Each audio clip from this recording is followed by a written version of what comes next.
दोस्तों, हमारे YouTube channel Buddha ज्ञान में आपका स्वागत है।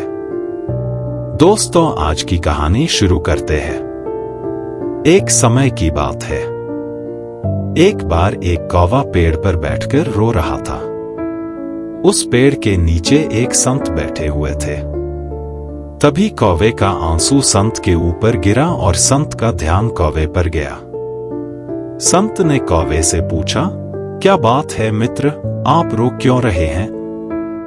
कौवे ने जवाब दिया, हे महात्मा, मैं अपने जीवन से बहुत दुखी हूं क्योंकि मेरा रंग काला है।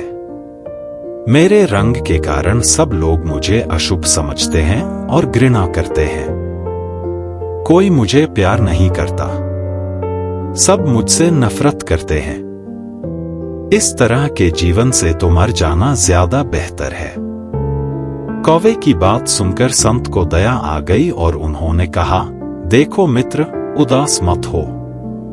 अच्छा बताओ, तुम क्या चाहते हो?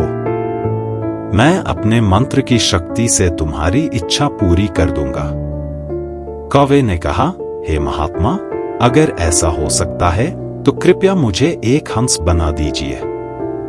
संत ने कहा, ठीक है, मैं तुम्हें हंस बना दूंगा, पर पहले जाकर हंस से पूछ लो कि क्या वह अपने जीवन से खुश और संतुष्ट है।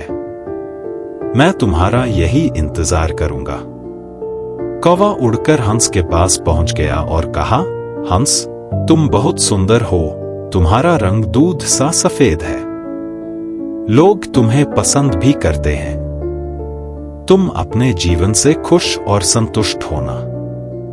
हंस ने जवाब दिया, नहीं मित्र, मैं खुश नहीं हूं क्योंकि मेरे पास केवल सफेद रंग है। सफेद भी कोई रंग होता है। लोग यह रंग किसी के मरने के बाद पहनते हैं। मेरे ख्याल से तोता इस दुनिया की सबसे खुश और संतुष्ट चिड़िया है क्योंकि उसके पास प्रकृति के सारे रंग हैं। काश मैं तोता होता।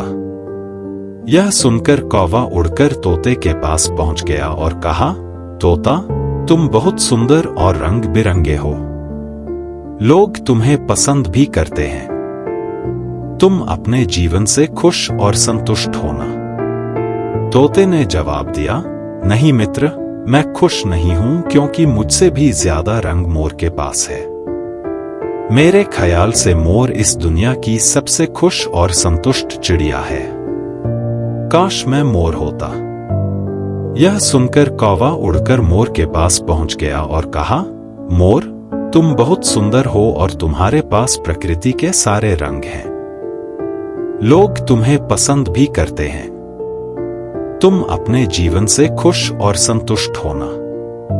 मोर ने जवाब दिया, नहीं मित्र, मैं खुश नहीं हूं क्योंकि मेरी इस सुंदर पंखों के कारण ही लोग मेरा शिकार करते हैं। उसके बाद मेरे शरीर से पंखों को नोचा जाता है जिससे घर सजाने के सामान बनते हैं। मेरी सुंदरता के कारण ही लोग मुझे चिड़ियाघर में कैद करके रखते हैं। इसीलिए मैं अपने जीवन से बिल्कुल भी खुश नहीं हूं। यह सुनकर कौवे को धक्का लगा और उसने मोर से पूछा, यदि आप खुश नहीं हो तो आपके अनुसार इस दुनिया में सबसे खुश और संतुष्ट चिड़िया कौन है? मोर ने जवाब दिया, मेरे ख्याल से तुम, कौवा, इस दुनिया की सबसे खुश और संतुष्ट चिड़िया हो क्योंकि लोग तुम्हारा शिकार नहीं करते हैं। कोई तुम्हें पिंजरे में बंद नहीं करता है। तुम बिना किसी डर के कहीं भी उड़ सकते हो, कहीं भी जा सकते हो। तुम्हें किसी बात का खतरा नहीं है। काश मैं भी कौवा होता। यह सुनकर कौवा उड़ गया और संत के पास आकर कहा, हे महात्मा, मुझे मेरी गलती समझ आ गई। अब मुझे कुछ और नहीं बनना है। मैं जो हूं उसमें ही खुश हूं। दोस्तों, कौवे की तरह हम भी खुद की तुलना दूसरों से करते हैं और दुखी होते हैं क्योंकि हम केवल वही देखते हैं जो हमारे पास नहीं है पर दूसरों के पास है। लेकिन हम यह नहीं देखते कि जो हमारे पास है वह दूसरों के पास भी नहीं है। दोस्तों, याद रखें, जीवन में आपको लाखों लोग मिलेंगे जिनके पास कुछ ना कुछ आपसे बेहतर और अधिक जरूर होगा। यदि आप हर किसी से तुलना करते रहोगे तो हमेशा दुखी रहोगे। इसलिए खुद की तुलना दूसरों से मत करो। यदि करो तो खुद को दूसरों से बेहतर बनाने के लिए करो। जैसे स्कूल या कॉलेज में पढ़ाई करते समय। कृपया इस कहानी को अपने बच्चों और दोस्तों के साथ अवश्य शेयर करें। आपको सकारात्मक बनाए रखने की मेरी इस कोशिश को लाइक करें और बुद्धा ज्ञान को सब्सक्राइब करें।